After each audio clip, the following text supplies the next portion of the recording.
Team India టీ20లలో 3 సార్లు world champion. 2007లో inaugural championship గెలిచిన team India 2024 మరియు 2026లో 2 సార్లు వరుసగా టీ20 కప్లు గెలిచి ఎవరికీ సాధ్యం కాని రికార్డుని సాధించింది. కానీ అదంతా ఒకప్పుడు. ఇప్పుడు సీన్ మొత్తం మారిపోయింది. 2026 వరల్డ్ కప్ గెలిచిన తర్వాత టీమిండియా ఒక్క టీ20 మ్యాచ్లోనూ గెలవలేదు. ఐర్లాండ్తో టీ20 సిరీస్ కోల్పోయిన టీమిండియా ఇప్పుడు ఇంగ్లాండ్తో కూడా సిరీస్ని చేజార్చుకునేలా ఉంది. ఇక మ్యాచ్ విషయానికి వస్తే మూడో టీ20లో ఇంగ్లాండ్తో జరిగిన మ్యాచ్లో టీమిండియా 125 పరుగుల తేడాతో ఓటమి పాలై టీ20 హిస్టరీలోనే ఓ చెత్త రికార్డ్ని తన పేరు మీద వేసుకుంది. టీ20లలో టీమిండియాకి రన్స్ పరంగా ఇదే అత్యంత ఘోరమైన ఓటమి. 2019లో న్యూజిలాండ్తో 80 పరుగుల తేడాతో ఓడిన మన భారత్ ఇప్పుడు ఏకంగా 125 పరుగులతో ఓటమి పాలైంది.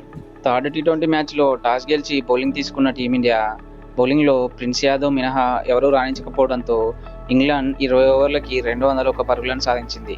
ఇంగ్లాండ్ బ్యాట్స్మెన్ ఫిలిప్ సాల్ట్ స్టార్టింగ్లో నిదానంగా ఆడిన తర్వాత తన అగ్రెసివ్ బ్యాటింగ్తో 44 బంతుల్లో 70 పరుగులు సాధించాడు. చివర్లో England team allrounder Sam Curran 24 బంతుల్లోనే 41 పరుగులు సాధించడంతో ఇంగ్లాండ్ 20 ఓవర్స్కి 200+ రన్స్ సాధించింది.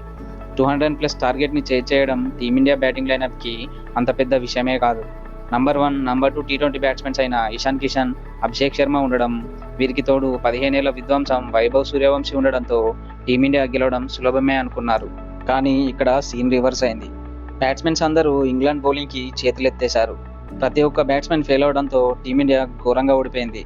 Jofra Archer, Josh Tongue pace దాటికి Indian batting కుప్పకూలిపోయింది.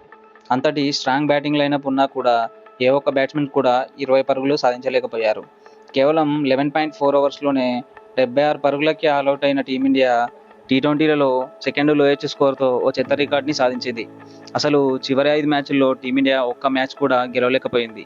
టీమిండియాకి T20 world cup సాధించి పెట్టిన సూర్యాని పక్కన పెట్టడం, వైభవ్ సూర్యవంశీ కోసం 2026 టీ20 వరల్డ్ కప్ హీరో అయిన సంజు శాంసన్ని టీంకి దూరం చేయడంతో ఇంతటి పరాభవాన్ని ఎదుర్కొంటుంది. సూర్యకుమార్ యాదవ్ని కాదని శ్రేయస్ అయ్యర్కి క్యాప్టెన్సీ ఇవ్వగా శ్రేయస్ అయ్యర్ అటు బ్యాట్స్మెన్గా ఇటు కెప్టెన్గా ఫెయిల్ అవుతున్నాడు.